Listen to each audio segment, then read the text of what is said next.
we touched on a number of issues around the subject matter. So without any delay, I would like to invite the speakers for this particular session. We have Professor Sizwe Snail from Snail Attorneys at Law. Prof, may you take a seat, please? Thank you. And we have Ms. Doreen Mokwena from who's the founder and CEO of Cybersec Clinic and former member of ZADNA. Where is she? Oh, please take a seat. And lastly, we have Dade Tat Moeng. He's a cybersec specialist, and that will be our team of speakers for the day.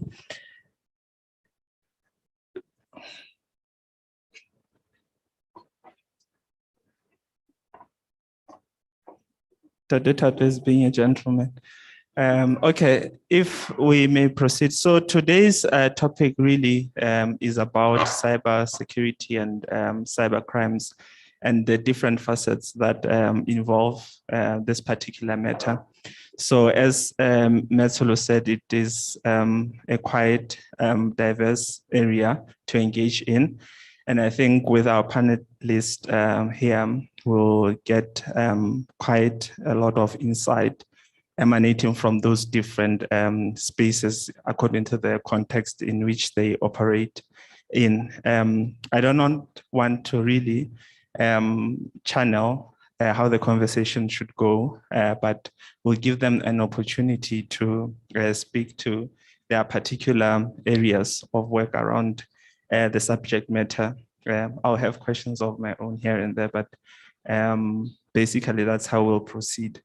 But I think it's quite critical as a start off to really explore and sort of establish the same understanding in terms of what is our understanding around cybersecurity vis-a-vis cyber crimes. A lot of engagements have been held, and people cross-reference the issues. And I think it's only proper that as a start off, we begin to have that common understanding and then move ahead with some of the issues for the day. So I will also follow suit from what Dr. Moen did by applying the principle of ladies first. So Mayor Mokwena, may you please commence? Hi, good afternoon, everyone. My name is Doreen Mokwena. I'm the founder and CEO of Cybersec Clinic. It's a software engineering and cybersecurity company based in Midrand. And yes, I used to work for this lovely company called ZADNA the past 4 to 5 years. But I can say that I actually found my calling, which is cybersecurity. And yeah, it's so good to be here. And it's so unfortunate that I have to speak to you after lunch, because I can tell that most of us want to fall asleep. And yeah, so I guess that's what I do. I'm a certified ethical hacker. I build software, and I do a whole lot of cybersecurity, from frameworks to governance, to drafting the entire cybersecurity policy for companies. And I can say that in my first year of business, I was very blessed, because I've always dreamt of working for mines in terms of digital transformation. And God placed me in that position whereby I don't only transform mines, but we also provide cybersecurity for them. And as we may know, that it's an industry that is not prone to transformation. And yes, cybersecurity is actually in good hands in this country. Thank you.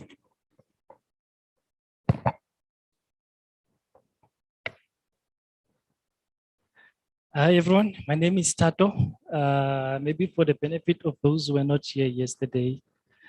So my involvement with cybersecurity, I do pretty much what I did yesterday, hacking into people's environment, but of course through their permission, and they pay me afterwards. So I've been doing this for quite a long time. I banks and insurance companies and government. Most of them, those people are my clients. Yeah, so it's just a good space, and yeah, a lot is happening. We've been busy. Last day it was good.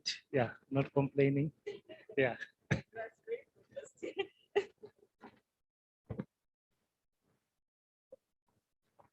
Hi, everybody. Sizwe Snell Gamtuze, a practicing attorney. I call myself a attorney of the future. When I finished my LLB, they used to call me the PlayStation lawyer because at the time I did a subject called cyber law, and that evolved in, I guess, the practice of law that I'm doing now. Anything to do with the law and technology, electronic commerce, domain names, cybersecurity, cyber criminality. I'm sure you've seen me in the last 5 years with the information regulator, doing data protection. So I've done a stint with that.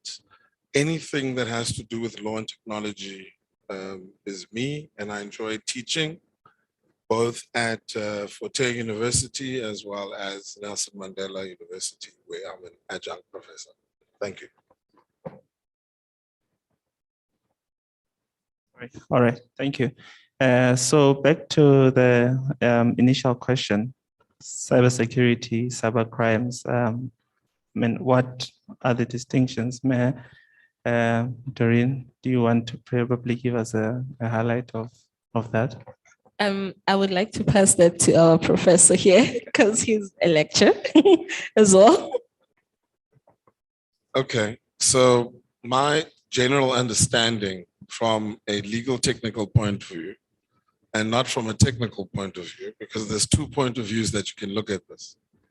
From a legal technical view, and I've used this phrase even in my legal writings, I've always said cybersecurity and cyber criminality are not brothers and sisters, they are cousins.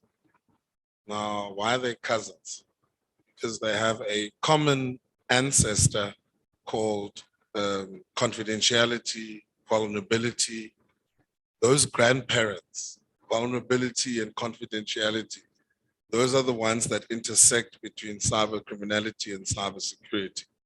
So that's the legal technical way of explaining it. But cybercrime basically deals with the do's and don'ts, how to get the evidence, how to investigate it, how to collect it, how to preserve it, how to present it to the court. That is more the cybercrime aspect. Cybersecurity is more the technical aspect, and not just technical in relation to hardware, but also the organizational aspect. You heard the previous speaker talking about policies, cybersecurity policies. Why do we need policies? So we need policies to regulate people's behavior so that they don't make the cybersecurity environment vulnerable. Okay, so there's vulnerability again. I hope that answers that. Thank you. So I'm just going to break it down from a criminal perspective. Because I mean, as my colleague here had purported that he also does penetrate systems. That's what we do. So for anybody who wants to understand their state of security or for their state of readiness, you know, in terms of if there should be a data breach, what they should do, you know, what are the processes surrounding incident response? So in terms of from a criminal perspective, I always say that for a cybercrime to happen, there needs to be a capable victim and a very capable offender in an absence of a capable system and regulations and practices in place. If your company doesn't have proper and solid cybersecurity frameworks and policies, trust me, we're gonna go into it and we're going to steal your data. And another thing that we also need to look at is the fact that, you know, cybercrime itself, it's actually made out of a whole lot of elements. There's an entire criminal network working. And trust me, the person who spies or the person who takes down networks is not the owner of the spyware. There's a person who builds the spyware and the person who buys it, and there's a person who markets it. in the dark web. And there's also a person who does phishing.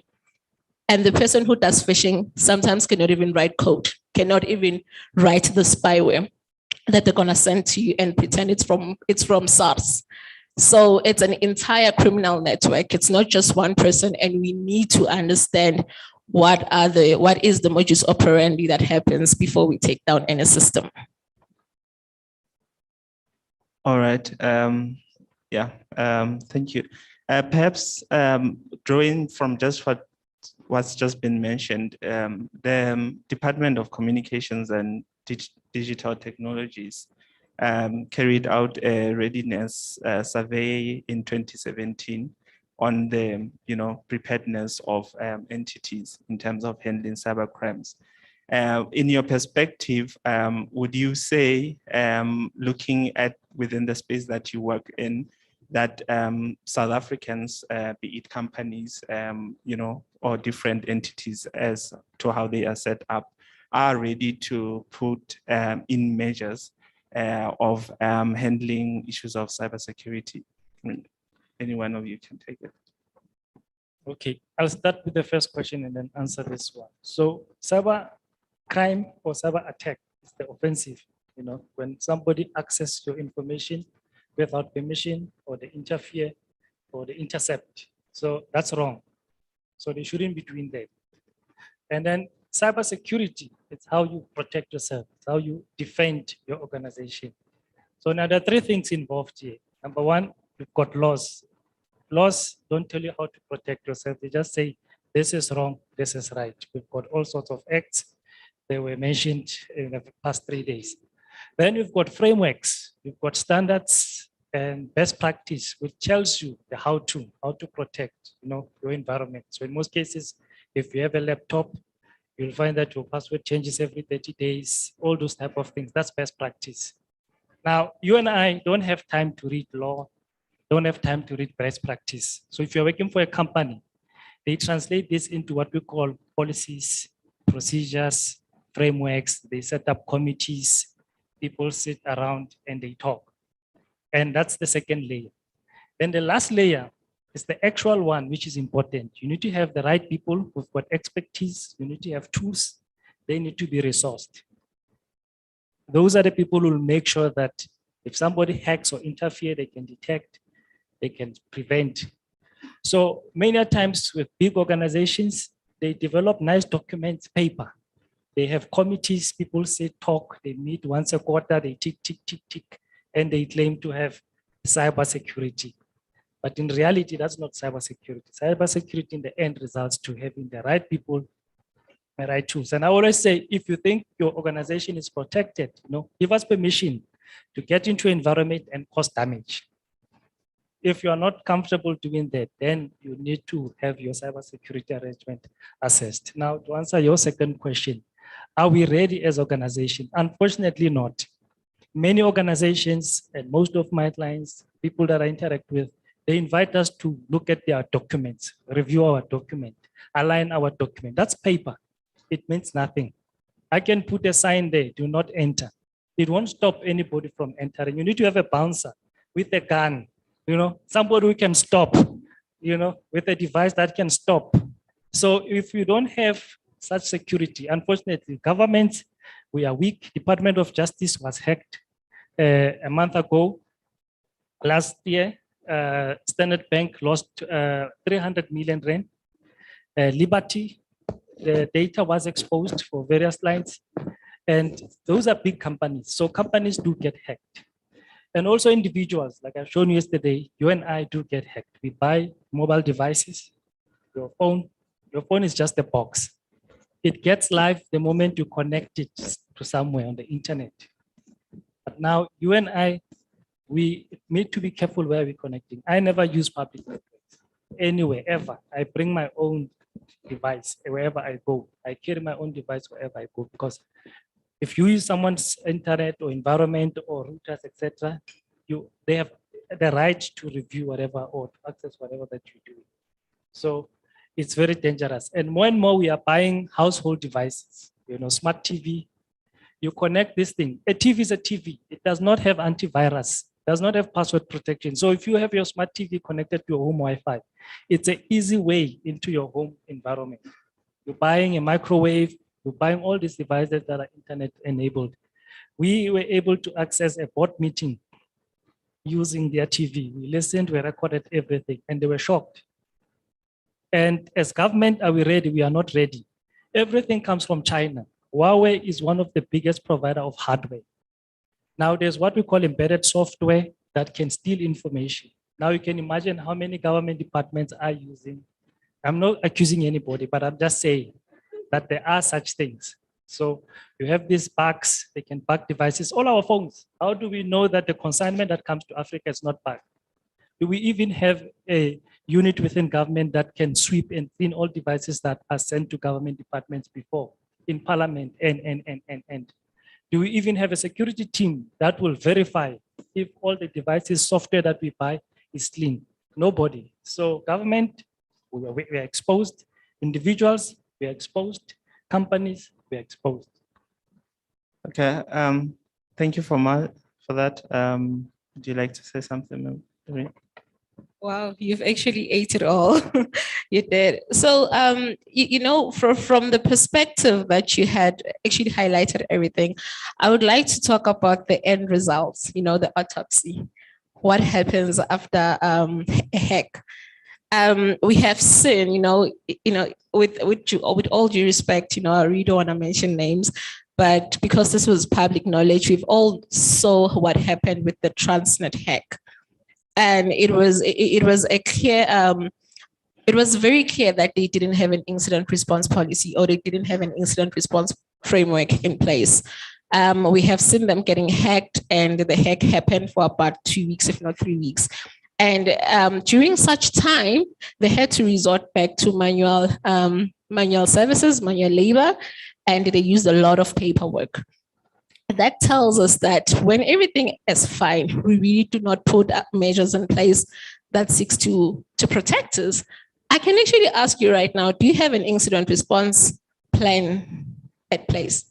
So if you should get hacked right now, what is it that you're going to do to make sure that you do continue operations at work? Most of us don't have. And these are the things that we tend to overlook. And as much as it's just paper, it's just policy, it's just framework, but we need to have these things in place because at the end of the day, we are literally guided by them. We have things such as data classification. You understand? How do you classify data in your environment? We've got data that is used on a daily basis, and we've got data which is classified as privileged information. Now, in an event of a hack, how do you then reconcile all of that data and put your ducks in a row? These are the type of things that we need to talk about. I've seen this practice whenever there is a phishing link. In fact, everybody in this room, everybody in the government, they will communicate without encrypting that link, that please do not click on the link. How many people won't actually click on that link? We are humans, we're inquisitive in nature. And I woke up, I had a bad day, I just want to see what's going to happen. I don't feel like coming to work. So without putting a firewall in place or without blocking that link itself, we send it across the organization. So these are the type of things that we need to look out for. How do we communicate, important information, and how do we then secure information which is classified as a data set? We have information that can get us hacked. I mean, sometimes when you do ethical hacking, I just want to see what is your standpoint. I'm not hacking you because I want to take you down, but I'm hacking you because I just want that information placed over there. So now it's actually the duty of that specific company to make sure that their data classifications policies are placed accordingly, and all the data sets, identifiable data sets are placed correctly. And as he has said that sometimes we say maybe a server room, anybody these days have access to the server room. It's not like before that, nobody enters it. And these are the type of things that we need to look at. Do we have information security policies at place? Now all of us are working from home. Have we signed the remote access policy? Everybody can just bring 4 cell phones to the office. What is the bring your own device policy say? So these are the type of things that we need to look at to protect ourselves. Yeah, so I've heard quite a lot from, once again, the technical aspect, what to do to protect yourself, what to do to make sure that you don't become a victim. I guess I come from the school of thought that says when you become a victim, and I'll tell you why when you become a victim, because there's probably 99% chance that everyone in this room at some stage either got spied on, either got hacked, or any other form of unauthorized use of their data. I remember about 6-7 years ago, I had gone to a hackers conference somewhere in Cape Town. I don't remember the name, but it was DEF CON, and we spoke about the Cybercrime Act and in detail. And by the time I got back to Pretoria, when I tried to access snail attorneys, there was a black cat appearing on my website, and they're like, yeah, gotcha, right for what, you know. So that was a nice reminder for me to say that even you, Mr. Cyberlaw, you can be hacked. So I mean, we've got the trends now going on, especially against lawyers. Lawyers are the biggest victims these days. You know, you get someone who says they've deposited X amount of money into the trust account. Oh, we actually added a zero too much. Do you mind transferring the balance of that money, not to the same account where it came from, but to another account? So I'm trying to stress that cybersecurity is not just about being hacked or the vulnerability aspect. I'm trying to preach the fact that you need to be responsible in using your data, in processing your data. Popia, on the one hand, has cybersecurity duties. Like I said, technical and organizational measures.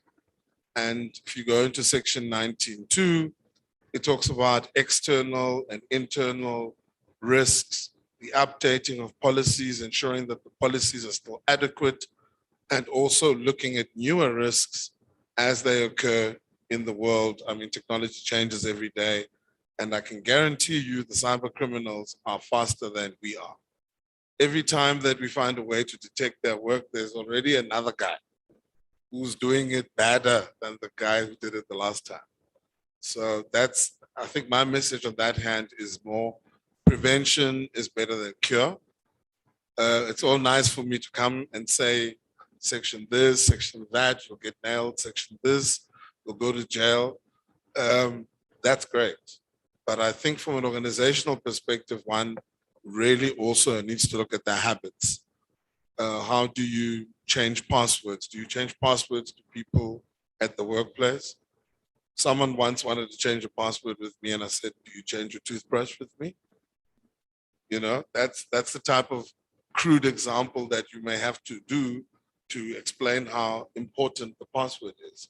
So when you leave your office, do you just leave the screen open with all of the different screens open? Do you have a screensaver? Do you have a cover for your screen? You know, small things. In a legal practice, I like to make this example always. Your table needs to be clean, as if you are seeing a medical doctor, right? Because you step in and you're like, Nancy file Gasipo, Standard Bank, Financial Services. You see, because you left Sipo's file there, you know? So the guy has come for his own issues, but you've left Sipo's file there on the desk. So I've also told people in my office that this culture of keeping people's files on your desks, it's a bad culture. Take the file, use the file, finish the file, put the file back into the archive. And this also relates to electronic files, just by the way. This culture of us that we have of having many windows open, and I'm guilty of that, by the way. I love having many windows open. PowerPoint here, Word there, Zoom here, and before I know it, my machine is going like a very, very slow motor vehicle. That's bad practice, you know, the practice of not shutting down your machine. There's a lot of practices that we need to do as individuals to ensure that we protect ourselves from cybersecurity. So that's the prevention side of me today talking. Thank you. All right. Thank you very much. And maybe whilst we're there, I think a lot of ordinary South Africans battle with having the balance between having their rights protected legally and being allowed the opportunity to work within a space as freely as possible. And with the inception of different legislative framework, and I think we've had a lot around the POPI Act and cyber crimes and related legislation. Would we say we're in a place where an ordinary South African is adequately protected in terms of the synergies between the legislation, the operations, the framework, and basically the technological equipment that we have to, see this process through as a country? Okay, now I did digital forensics. I used to do that work before it became dangerous. So I stopped in that space. One of the things that we used to frustrate us, or we used to frustrate me as an investigator, you would collect evidence, you will try to engage law enforcement agencies, and you're trying to explain to them, this is what happened. There's what we call silver platter doctrine, where you do all the dirty work and you give it to an investigator to simply write a docket, then send it to a prosecutor. But that whole process is just frustrating. And many laws in the country, when it comes to IT or cybersecurity, they are counterproductive, or they are basically against you as an law enforcement officer. How you acquire data, how you collect the data, all those things get questioned. There are more rules around that. The Constitution talks about that, Criminal Procedure Act talks around that. So those things really work against the efforts of fighting cybercrime. And by nature, cybercrime also it's virtual. So as an example, I could hack somebody. I'm here in South Africa, I'm connecting to a server in Germany, and I'm hacking somewhere in Brazil, and the money gets transferred into South Africa. Where did we commit crime? You see, those type of things, law or legal practices or the fraternity is still struggling to answer those type of questions. And then also there are two things when it comes to citizens. You have what we call privacies. Everybody wants their privacy. Unfortunately, there's no privacy anymore. You've got governments who don't want privacy, they want transparency. So they spy on people. So in the end, people have to protect themselves. Most of the things that I was showing here yesterday, those things are designed to protect you as a citizen. So as an example, you can go onto the internet, change your IP address, change your identity, all those type of things you can do. Basically be on the internet, but you are invincible. It's to protect yourself. You can create, we have what we call disposable emails. Yeah, journalists in countries where they are being spied, a lot of countries in the Middle East, they use those type of technologies. So you don't want to leave any digital footprint. So those tools are there, but unfortunately governments, they want to spy, they want to track what you are doing. And then that's why we have to register. That's why we have to subscribe and pay fees and all those other things. But unfortunately, these two worlds are competing. Government is imposing too much, and the laws basically are working against us. So I think we still have a long way. There are so many loose ends. A lot of them, I remember, I think 4 years ago when I was doing digital forensics at Ernst & Young via Northwest University, there was a very intriguing concept that was introduced to me called the Anton pillar. I think you can actually attest to that. So I was very interested when I found out about it, and I thought that maybe it can actually help and expedite the investigation process once you have acquired and preserved digital evidence. But unfortunately, law of evidence came into place, and as you have said, you can ping servers in different countries and you can get whatever you want to get. But at the end of the day, they will ask you, did you follow the right steps for you to acquire the evidence? And unfortunately, no matter how good or no matter how authentic the evidence is, if you did not follow legislative framework like the law of evidence, it will be discarded. We have seen that in political regimes, we have seen that in political cases in the country, whereby you do see that, yep, this did come from the Sahara computer, but it was discarded because of law of evidence that was not carried through. And again, another thing, just to go back to your question about is an individual safe.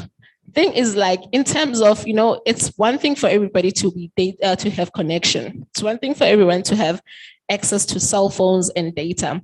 But again, we also have a disparity between awareness and digital inclusion.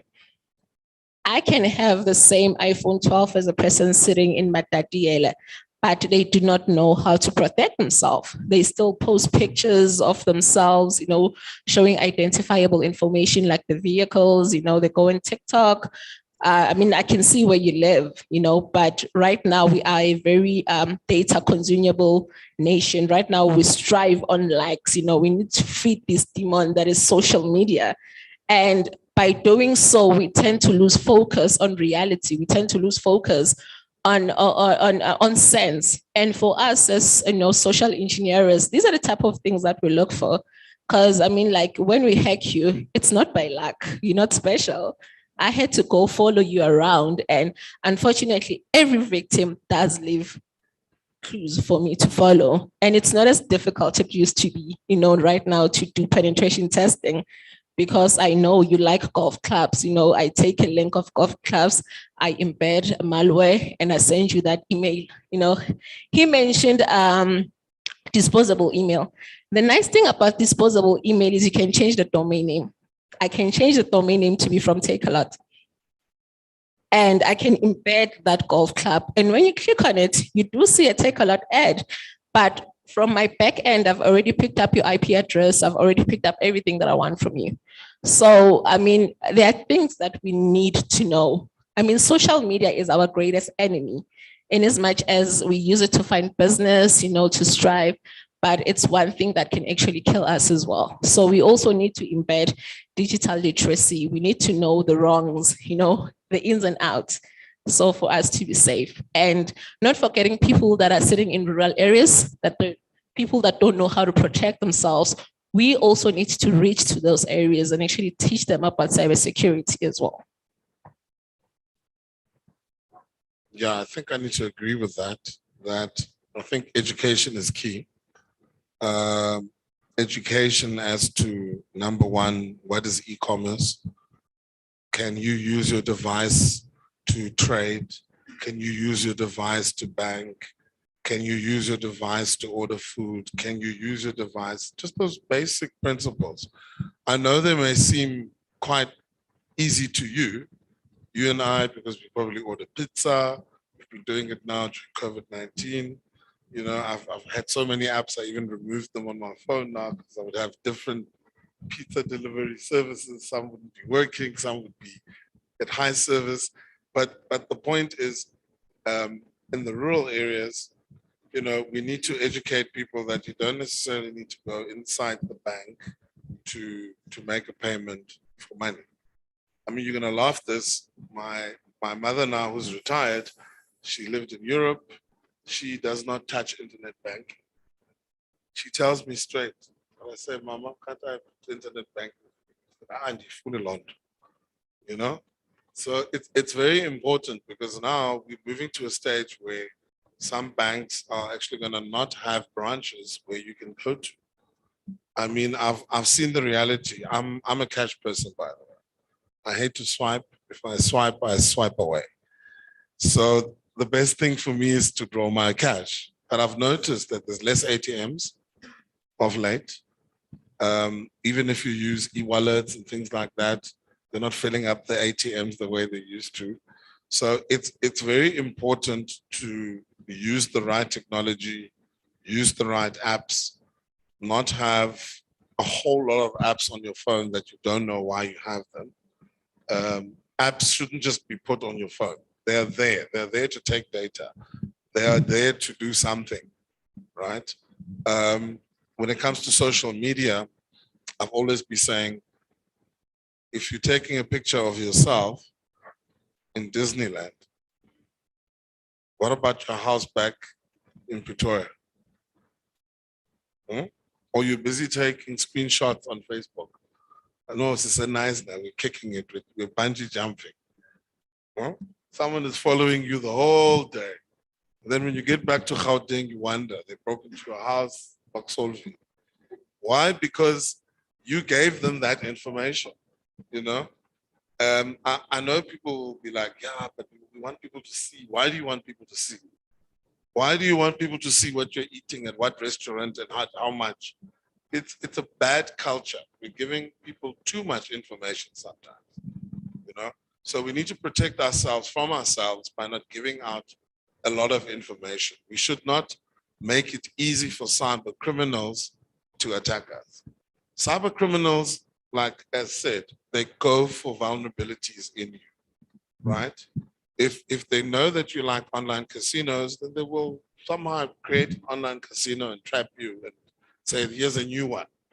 And you go there voluntarily, put your 500, you test it, your 500 is gone, right? It's the old 419 scams. You don't have a cousin in Ghana whose dad passed away, who wants to give you his fortune of 50,000. Ageko is not there, okay? But people still fall for that. You will not believe this, right? I get phone calls all along. I won a lottery. Oh, you won a lottery? When did you pay the money? When did you put money? You know, when did you pay the lotto? So these are some things that you need to think about, especially with the email scams. I'm not a conveyancer. I do litigation and I do cyber law. That's what I do. But the moment I get an email talking about a transfer, okay, a transfer, I don't do transfers. I don't transfer houses. Or you get a proof of payment from Standard Bank in English on the top and then in Afrikaans at the bottom. Then you must know something's not right here, right? Or you get 5-4 emails that go to your spam box. By the way, people love to go to their spam box. I don't know why people love going there. I know sometimes your email does sometimes put things in spam that shouldn't be, but I've noticed that people actually have made it a culture to go through their spam box, right? And spam box is there because it's for spamming, all right? Unless you see Lucian's email, you know, it happens. Sometimes maybe Lucian has sent me 2-3 emails. Ex-Nilo feels that Lucian is sending me too much. They put it into the spam. No, that happens. It genuinely happens. And 1 or 2 emails has disappeared like that. But I think to emphasize, cybersecurity starts with you, right? It starts with you, the individual. And you need to know what you are getting yourself signed up for. If you're going to use TikTok, have you ever read the conditions of TikTok? Have you? I dare you, all of you have not. You may be using it, but you've never read the conditions. Have you ever read the Facebook conditions? Right? I was fortunate enough to read them with the WhatsApp saga at the information regulator. That's the first time when I actually read them, since I've been using Facebook for so many years. So we need to really limit, as much as we get convenience from the 4th Industrial Revolution, right? This convenience that we get from the 4th Industrial Revolution should not make us victims, right? That should be very, very important. And we should not overuse electronic tools for things that you don't necessarily need them for, right? I've seen all sorts of things. People carrying watches that measure the heart rate and this and that. Do we really need all of this stuff? I'm just saying, you know, I'm gonna leave it at that. I'm sure you're gonna say that I'm hating because I don't have one of those, but do you really need it? I'm just saying. Thank you very much for the insight. I think what we are also picking up fundamentally is that there's a need to be conscious of what we share. And that obviously emanates from knowing how to control the information and being used to controlling one's behavior. I think a critical question would also then be the extent of the awareness around cybersecurity issues. I think I've heard a few examples being made, and some of which are really detrimental, considering that there are huge losses in some of the transactions, or in fact, the majority of them that emanate from some of the cyber crimes. But again, in terms of awareness, what can we do to really maximize to ensure that people have first-hand information of what you're really sharing with us? I know as an example, through the CDT, I think it's the Cyber Hub, they have a portal around information on awareness. But in terms of the broader scale, how can we, collectively work together to ensure that from you ethically hacking to regulating this particular space with the framework that is in place, we ensure that ordinary South Africans are aware of these incidents, are aware of what to do, and the limitations that come with some of these processes. Okay, I think generally most of us, we are aware of the cyber risks, but because of behavior, we are so used to, it doesn't matter. We lately the in thing is cookies, like you were saying. Do you read those things? Some of them, they literally say, we're going to take your data, we're going to keep it, we will own it. You just click yes, I agree. But until you get a financial knock, or somebody who lost big time, it's like COVID, until you have it or somebody has it close to you, you will take it seriously. Cyber security is the same way. But I think in a broader scheme of things, our government should be playing that role, and they are doing virtually nothing. Take a country like China, China at the very top, to a point where they're not even using the American platforms, all the social media platforms that are American that we are using, those guys don't use them. They've got their own. They develop their own. And the reason why they're doing that is because they are trying to control what gets into their country, who has access. They don't want to their data. Like governments also do spy on each other through citizens, through all that. So they don't want that. And they continually send a message to all their citizens. They can even block. They block some, even YouTube in some parts of China, you can't access it. So those are things that you need to do. And people then realize that we are a country, we have sovereignty. It's like a house. You've got things that must be within. Your neighbors should not know about it. People in the public should not know about it. So those type of things in the cyberspace in South Africa, we need to make people understand and become aware. And when we do that, we're actually creating opportunities. So if we have a TikTok, then we can create our own TikTok. Then you have entrepreneurs coming up, and we're using our own products locally. And possibly we can share with African countries, other African countries as brothers. If they don't use it in China, it's fine. But it creates opportunity. But if you are a consumer, you keep getting things, then there's no one growth. And number two, your information is all over the place, and you are just a pawn. So I think from awareness point of view, government should be doing a lot. Even organization, like I said, as long as they've got paper, documents, they think they are creating awareness. Sometimes there will be a cybersecurity month, and then you'll see a banner somewhere. It's not enough. There's more to that. In schools, we are not educating young people. That's why we have incident of cyberbullying. Like you were saying, this thing of posting, posting is very dangerous. And now we are going to a space where now kidnappings are happening. Why are they happening? Because you are flashing, I can see what you have and your house, all those things. So if we target you, we are likely to get a 2 million and 3 million rand from you folks or whoever. So we really need to be aware of all these things and what's happening. So I think awareness, must start right at the top.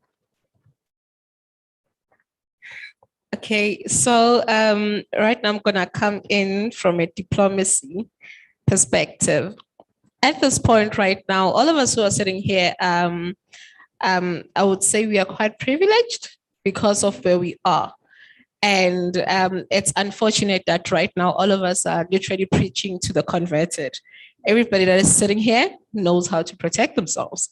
But in all honesty, there are people who really, really need this type of session to happen, but they do not have access to the incentive, or rather they do not have access, or they don't have infrastructure, such things as data, to join the live feed.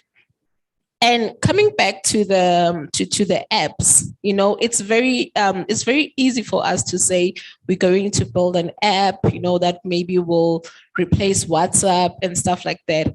But we also need to remember that there are people who are gatekeepers.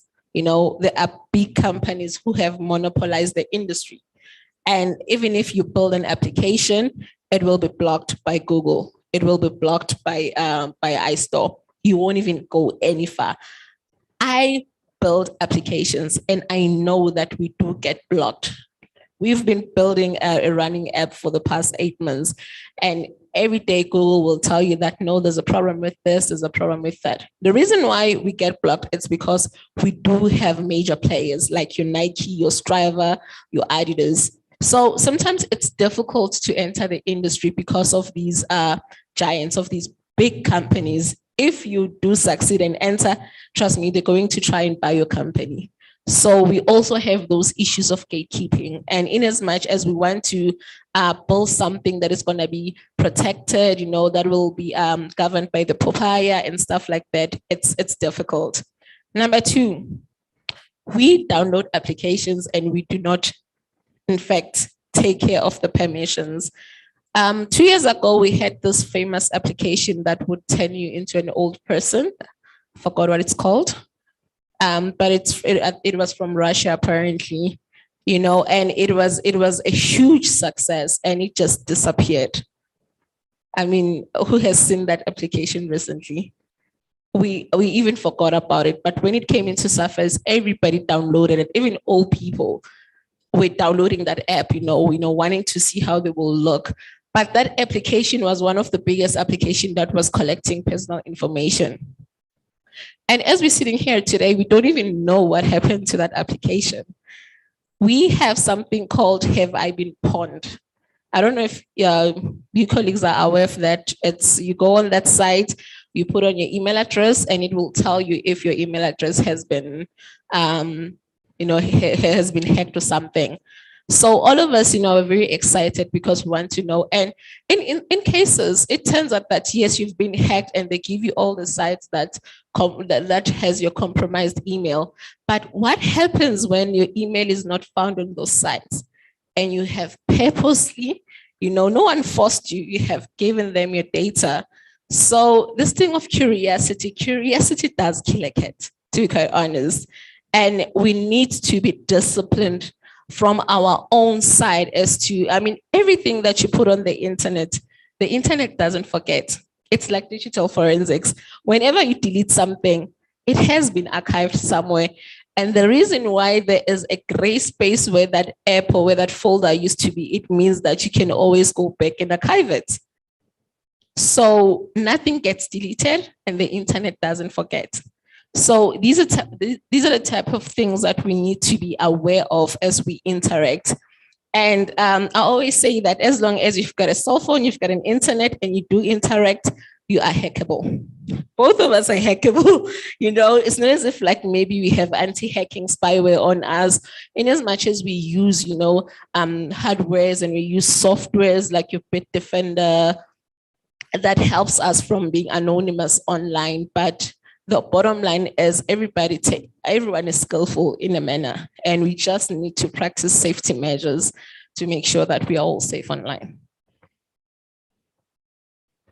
All right, thank you. And quite critically, it would seem, there's been a lot of conversation around how inclusivity is important and access and all of that in terms of the internet.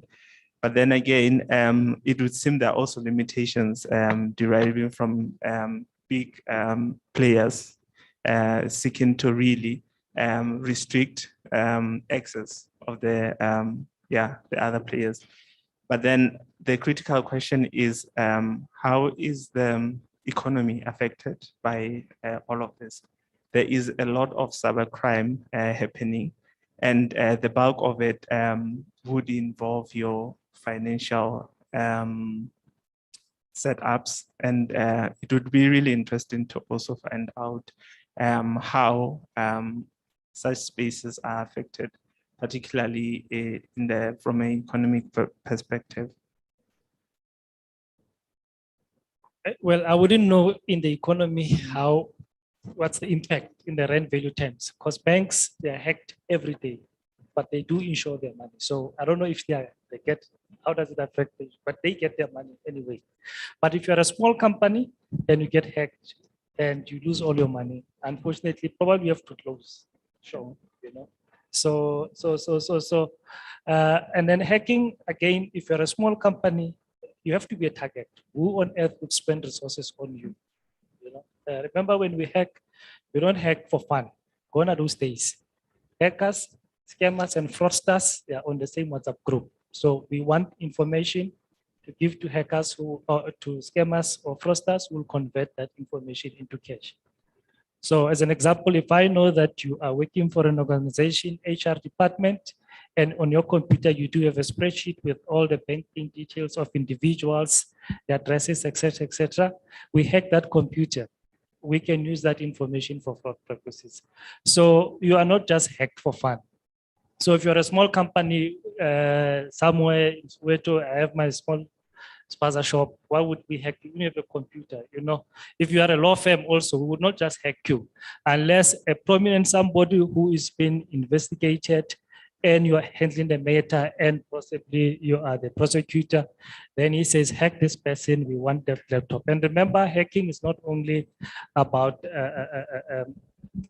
digital means. There's social engineering, they can go into your environment, break in, or they can wait for you to park somewhere, jam your car, take your laptop. I've shown you how to open passwords and to get passwords from any computer. So if you are a target, you are a target. If there's money on you, there's money. So the point I'm making is, if you are a target, you will always be affected. So just find ways to mitigate the loss.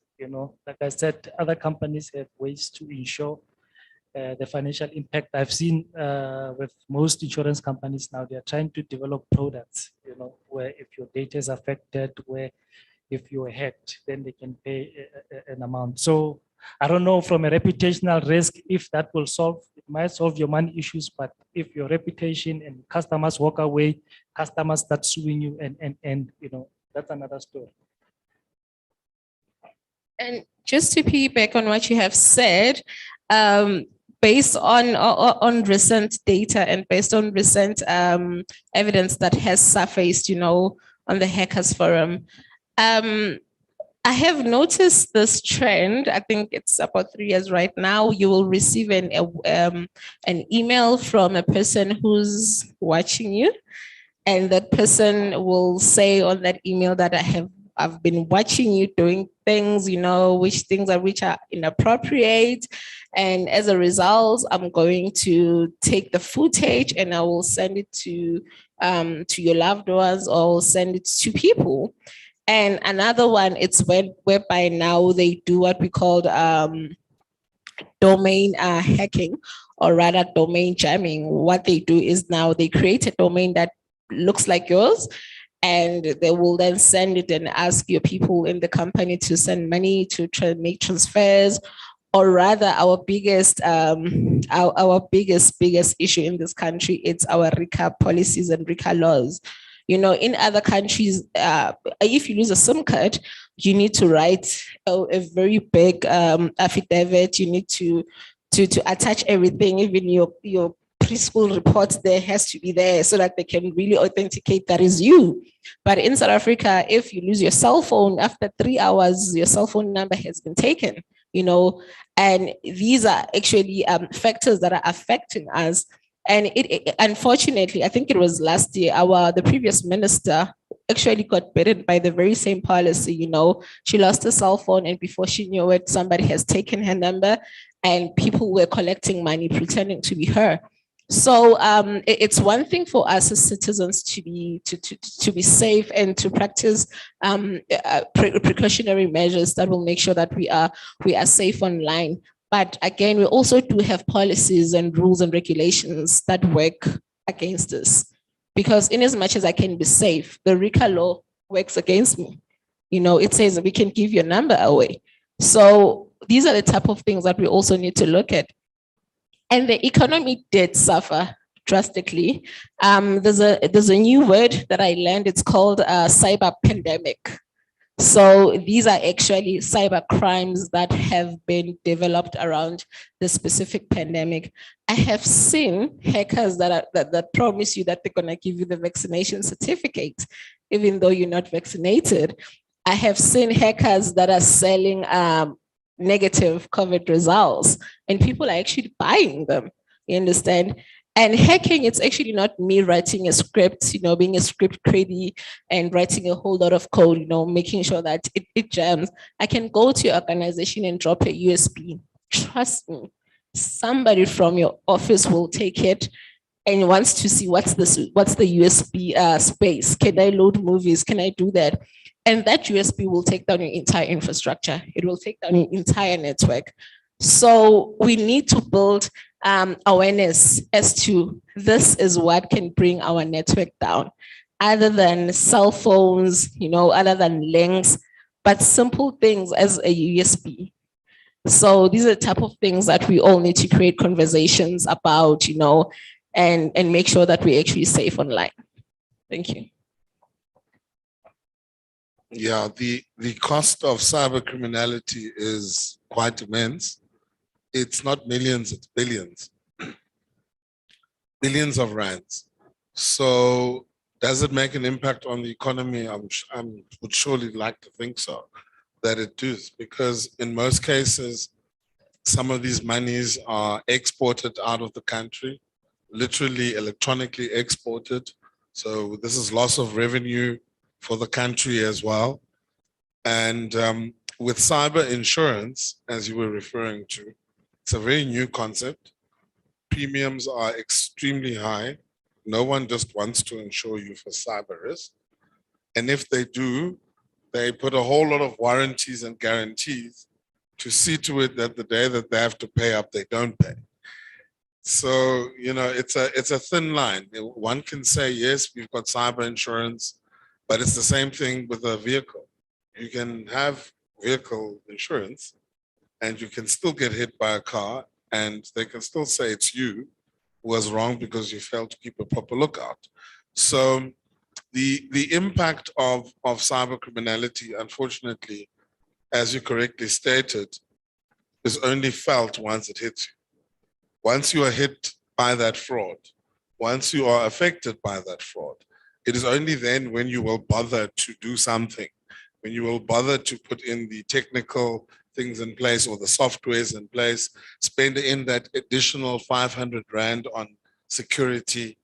Popia at least says now, if you are processing certain information, by virtue of that processing, you must now decide what measures you want to use.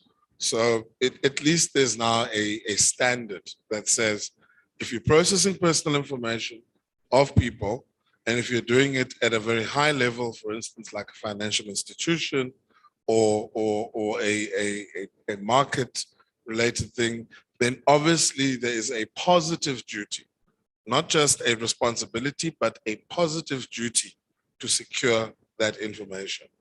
I don't want to refer to any specific banks, but I have noticed that in South Africa, the banks are quite nifty when it comes to security.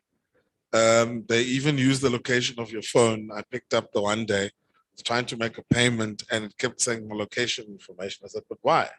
Because they actually use all that information to ensure that it's you. So yeah, I think cyber criminality is affecting us. It's affecting businesses. Businesses are closing.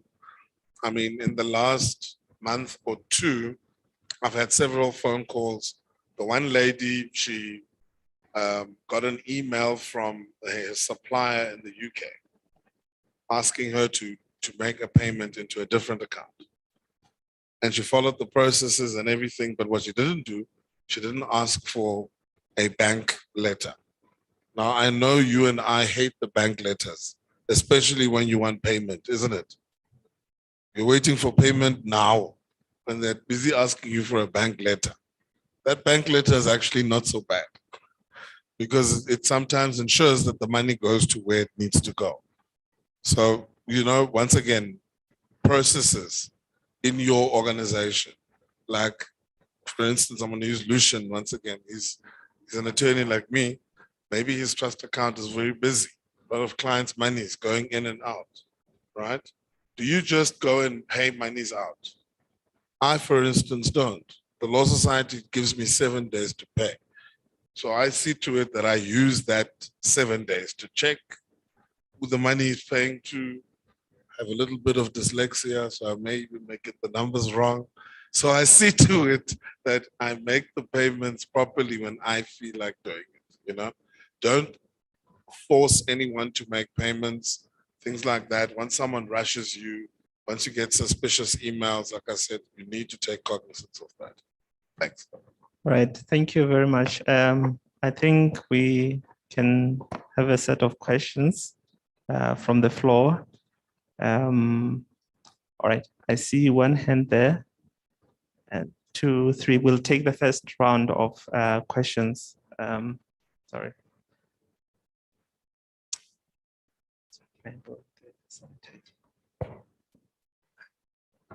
You can keep this for answering.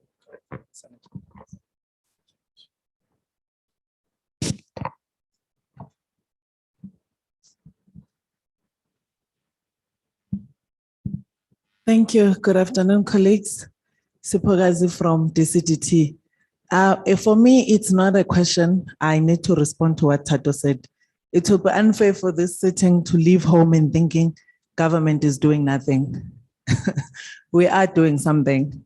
At 1 o'clock today, I went up to launch an SMME toolkit for cybersecurity because this is one of the initiatives that we are trying to do to curb the cybersecurity threats on SMMEs. And as Advocate mentioned, we do have a cybersecurity hub website where we do post every now and then the advisories, which will tell you what are the latest hacks and what can you do to mitigate those. And we also have last year launched a school kit for kids. We've partnered with Department of Education, Basic Education, because we realize that you give kids smartphones, you give them all these devices, but no one tells them how to use them. So digital literacy is one of the things that we are trying to do to say, do you know how to use this device? When you do you know the do's and don'ts and how to behave online? So we're not doing enough. Yes, granted. Is there room for improvement? A lot of it, but we are doing something. Thank you so much. Thank you.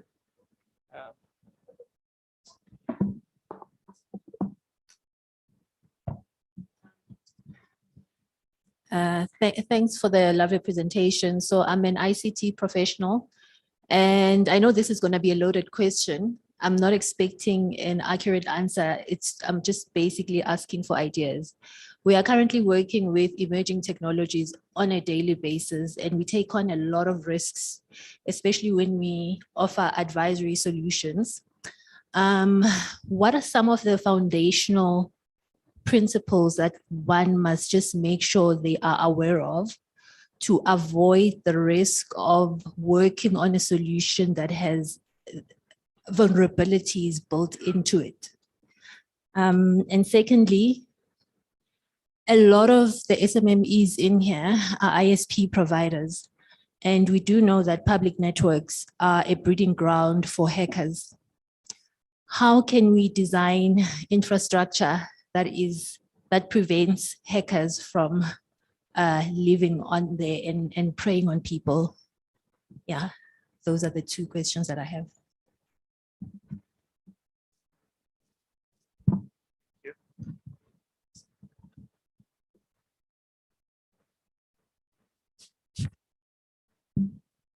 Thank you.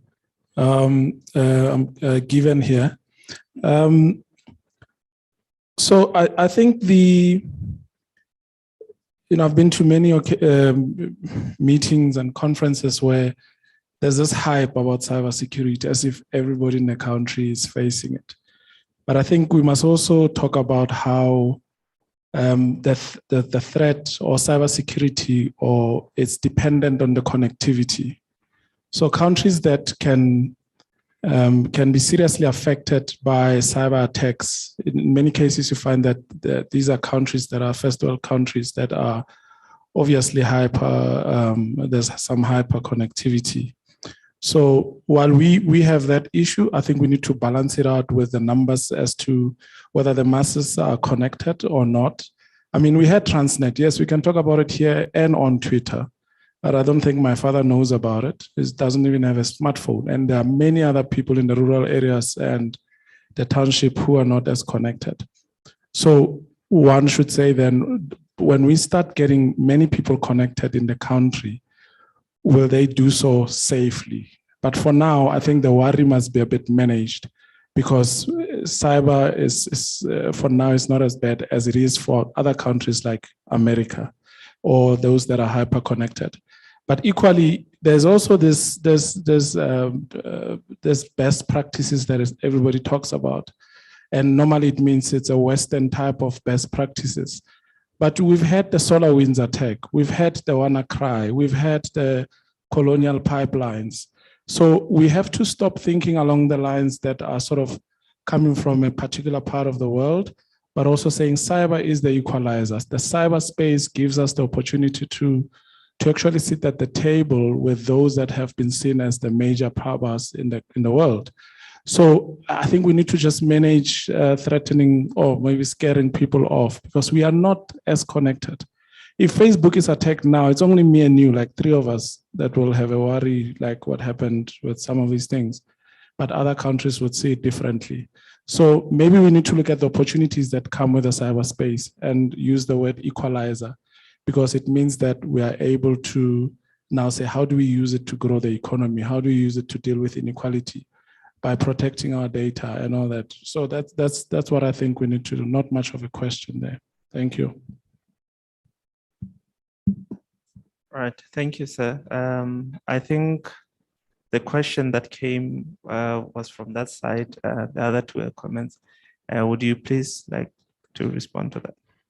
Oh, so this question, so we have a process called system development lifecycle. So if you're going to buy a new system as an organization, you have to follow a series of steps, how to build, how to test, how to deploy or put it on your production environment. So that process, you need to have auditors or IT auditors, people who will check from a security point of view. Because remember that application, there are people who must test it from a functionality. Is it doing what it's supposed to do? There are others who must test performance. Is it responsive enough and all that? And then there are those who must also look at the security component to see if do we have the right security in place. And as you're saying, we don't have those embedded softwares that are likely to leak our information once we send this thing into production. So the best way is to have, and there are frameworks around SDLC. You know, if you can look at Prince2, PMBOK, those are frameworks that are used in IT. If it's SAP, you do have SAP standards that you can use. So there are a lot of those type of, but you need IT auditors who are very strong with security. Yeah. And on government, I'm not saying wheels are falling apart, but let's just say in South Africa, is crime out of control or not? It's out of control. But if we were to speak to security cluster, they will say we are doing what? A lot. And they will tell you we have this act, we have this program, we have this policy, we have this framework, you know.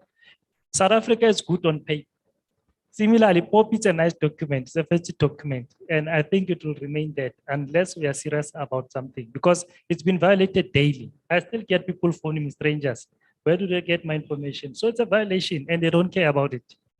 I'm just making that example. And if you look at the same POPI Act, look at the regulator, I'm not aware, at least last time I checked, they don't have capacity to investigate. Liberty, when they were hacked, the regulator writes a letter to Liberty and say, tell us how you were hacked, how it happened. Liberty could have just said, we don't know what you are talking about. It's hearsay. What would they do? Do they need to now outsource, get somebody outside and investigate what? Will Liberty even allow them to get into the environment? So I'm just saying it's one document that needs to be tested. It's still early days. I hear it's been mentioned a lot. I try to avoid these topical things, even fourth industrial revolution, I hardly talk about that. As long as we have load shedding issues. And I'm not negative, guys.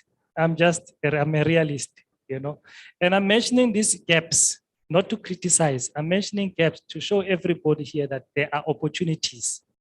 It means somewhere where things must happen, where we need to implement, we have a huge deficit. So we need people around here and elsewhere to equip ourselves at that level. People who can do things, not have documents, not meetings, not papers, but we need people who can actually do their work and resolve things. So that's where the gap is. I'll leave other questions.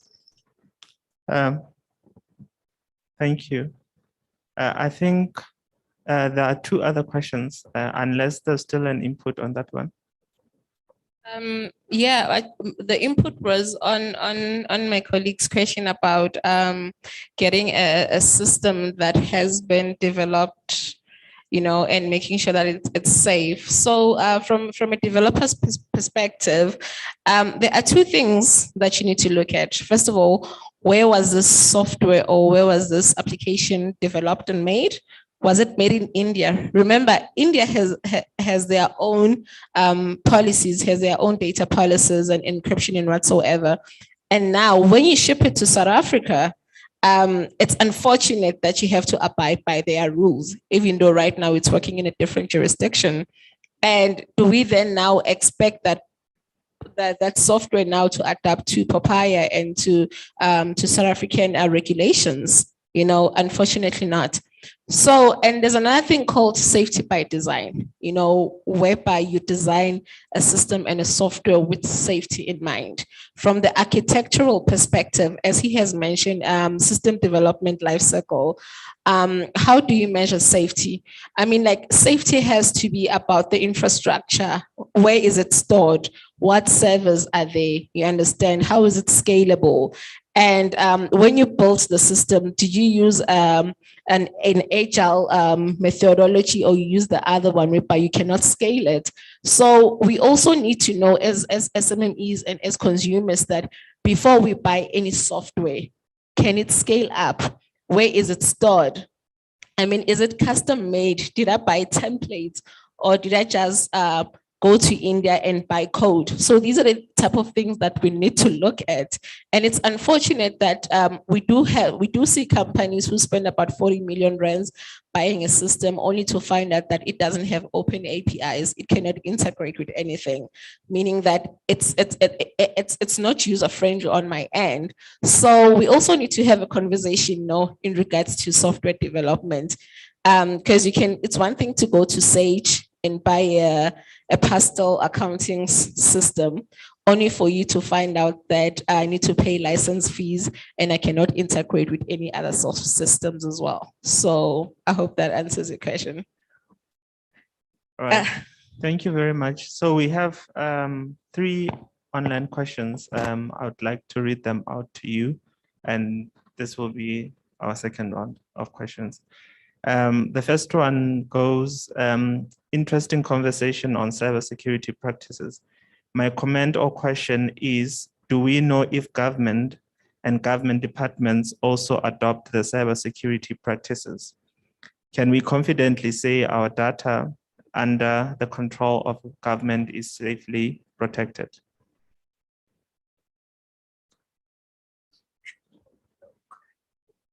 Do we take it, or should I read the other 3? I think the panel will respectfully decline to answer that question. You want to answer it? Okay. We just had a moment. I think one of the things I mentioned yesterday is that I'm a free moral agent. So I am not aligned. I'm not working for anybody, and I'm trying to avoid. I don't have conflict of interest. The simple answer is no. Even though yes, some government departments are my lands, national, provincial, including municipalities. It said that we have a very weak security arrangement in our government structures. There are a few systems, yes, that are strictly protected. I mean, if you look at our criminal record system, it's protected. E-Notice, it's protected. And most of those systems that are protected, they've been outsourced. So there's a private company that's handling that. But where government is handling, especially the provincial department, where they've got systems in-house, unfortunately, we have weak security. It's not because people are incompetent. It's because people at the top, head of departments, chief directors, who are supposed to make decisions to buy software, security software, to buy updates, to fill vacant posts, they don't do it. And then when you ask why, no, IT is not a core business. So there's a huge gap in IT when it comes to security. So you don't have people, you don't have softwares. Ask any auditor in any government department, look at their reports. They are all red when it comes to security, when it comes to data protection. And it's not a secret. So how resources are channeled is a problem, unfortunately. So I don't know if it's answered. Okay, thank you. I think they'll indicate if they're answered. The other question is, at what point is FOSS utilized in South Africa to develop SA cyber resilient products with the astute IT system developers we have? No. Unfortunately, it was written as that. Maybe you can respond to. No, you should go to the third question. Maybe Is we it can. info security? InfoSec, It's open source. FOSS. It's just like FOSS. that. Yes. Yes. No, I am not a big fan of open source. So Noted. if you want to take it Linux, Ubuntu, open source. Yes, definitely. All right. We can move on to the next question. It directly goes to Prof. And it says, can you share with us on the difficulty in prosecuting and investigating cybercrime and presentation of evidence?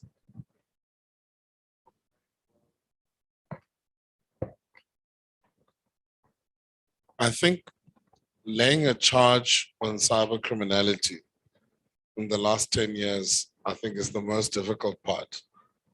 I've had several instances where I've actually had to draft the affidavit for the client so that they get to the police station and then simply submit the affidavit, open the case, and hopefully it gets to the right person to prosecute the matter, you know? Or in certain instances, the prosecutor brings it back and says, no, there's no case here. So it hasn't been the most easiest thing to do. I'm not going to say that there are no prosecutions of cyber criminality. I'd be a liar. It's a pity Advocate Lowe is not here from the NPA. He will give you stats to say that there are prosecutions taking place. But you are correct to say that in terms of resources, we have problems. Not every single police station knows what is a cybercrime, let alone Section 85 to Section 90 of the ECT Act. Let's talk about the new Cybercrime Act. You know, it was difficult for them to know 5 city sections in the ECT Act. What about now with the new Act? There is this talk about this 24/7 point of presence. There will be a central phone number, a central email. There will be the central point where you can report cybercrime incidents. It is something that the new Act is talking about. We are yet to see how it will work. But currently, I don't think we have enough capacity within our police services and within our prosecutorial services to prosecute all cyber criminality. Right. Thank you very much. I think we have come to the end of our session. I think you'll agree with me that there are various areas to look into, from increased awareness to active collaboration in dealing with this, but more importantly, in changing behavior on how we handle the information that we deal with. This would mitigate a lot of cyber crimes that we face today that are brought up by reckless sharing of information and the failure to understand how to handle the information that we deal with. To our speakers, I would like to thank you very much, and I would like to ask you to give them a round of applause, please. So this is the end of our session. Thank you very much. I'd like to invite Ms. Norm Shado, the BC, to give us a recap for the day and closing remarks. Thank you very much.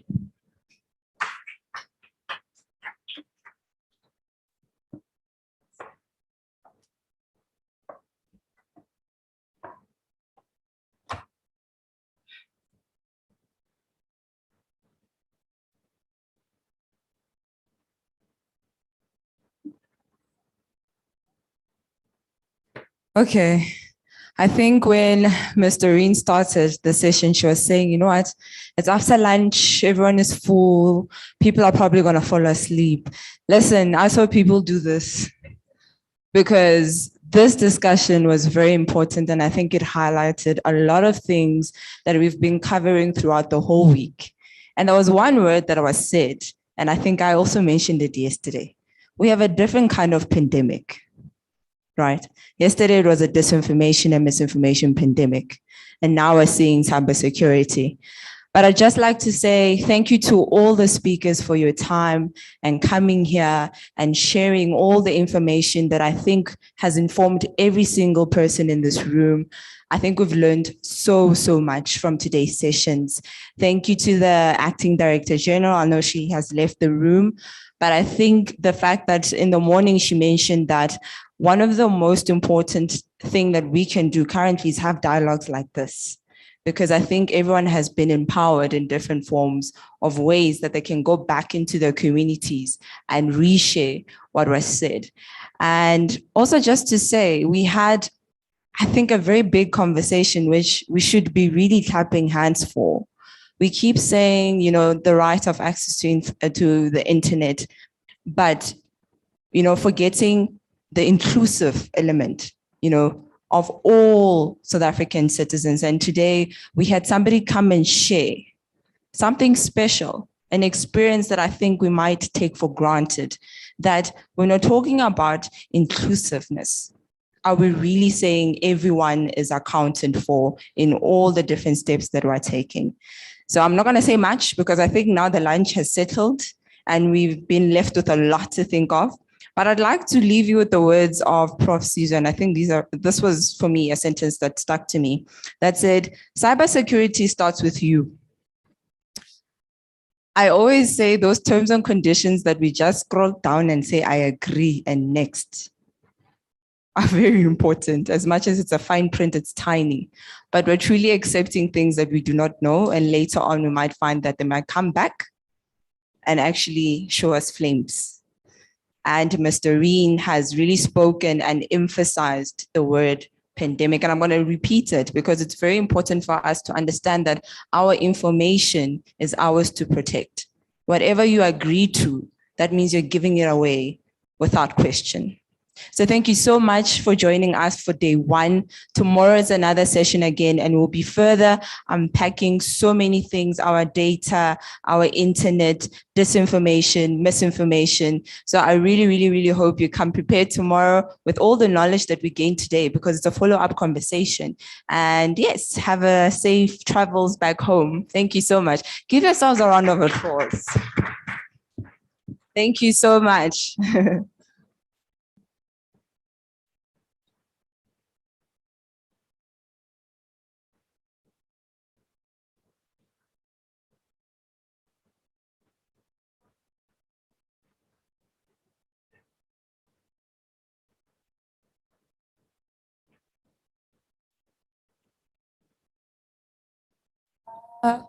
All the fellows, I don't know if they've left the room.